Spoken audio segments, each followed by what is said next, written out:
صدري قرآن املأ قلبي قرآن واسق حياتي. Assalamu alaikum wa rahmatullahi wa barakatuhu, brothers and sisters, and welcome back to Ask Musleh. Today we're talking about the walimah, to have a walimah or not to have a walimah. This is a question that a lot of brothers and sisters they ask because most of the emphasis is on a nikah. But when it comes to the walimah or the celebration of the nikah, most people kind of just shove it under the table, or it becomes like a secondary issue for them. The first thing that you want to know is the status of the walimah. Scholars have differed on this, and simply because we don't have an explicit hadith or narration of the Prophet ﷺ ordering the ummah to have a walimah. But what we do have is we have all the companions, including the Prophet ﷺ himself, they all performed a walimah. Now, what exactly is the purpose of the walimah? The purpose of the walimah is an announcement. It's to basically let the world know that you and this person are married and you guys are a couple. So it erases any problems. If you happen to see each other on the street somewhere or walking into a park somewhere, nobody's going to think negative or think that, these two are in a bad relationship or whatever. So you want to make sure that that announcement is done.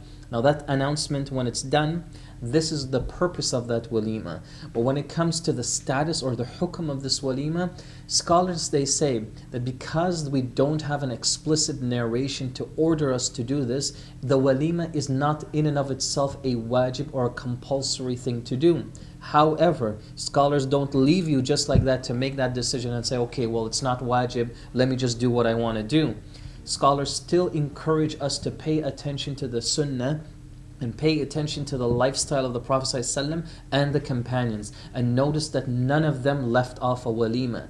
This in and of itself shows that the walimah is something recommended and you should put an effort into doing this.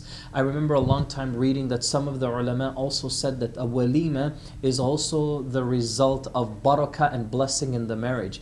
As opposed to somebody who doesn't perform a walimah, Allah Azza wa Jal removes some of that blessing or some of that barakah in that marriage. So you really want to make sure that you place an important emphasis on the walimah. Now, how the walimah is done, when it should be done, and who you should invite, and all of the implications of walimah is a very detailed discussion. But all we want to present to you at least is the importance of the walimah. So, the last point that I want to mention, guys, is if there's anybody out there who hasn't done a walimah yet, even if it's 5-10 years down the line, you may still want to think about doing a short and small walimah, a small celebration, even if it's in the house. Invite some of your family, some of your friends or whatever, have a nice big dinner. You can get the sheep and then you can cook it and feed it to everybody with the intention that this is a walimah. Then insha'Allah ta'ala, Allah can still reward you and still put blessing and barakah in your marriage because of that walimah. It's something to think about if you haven't done it already. Last point, I know I said that was the last one, but I'll just squeeze in one more point, and that is the walimah is something that should be done as early as possible. So any new couples out there who've just recently got married, if you haven't done the walimah yet, don't delay it. That is also one of the tradition of the Prophet ﷺ. Try to do the walimah as early as possible. Even if you can join the nikah walimah all in one day, even better. May Allah Azza wa Jal make this blessing a blessed time and a blessed feel for all of us. The walimah is a happy time, so I hope you enjoyed. Wassalamu alaikum wa rahmatullahi wa barakatuh.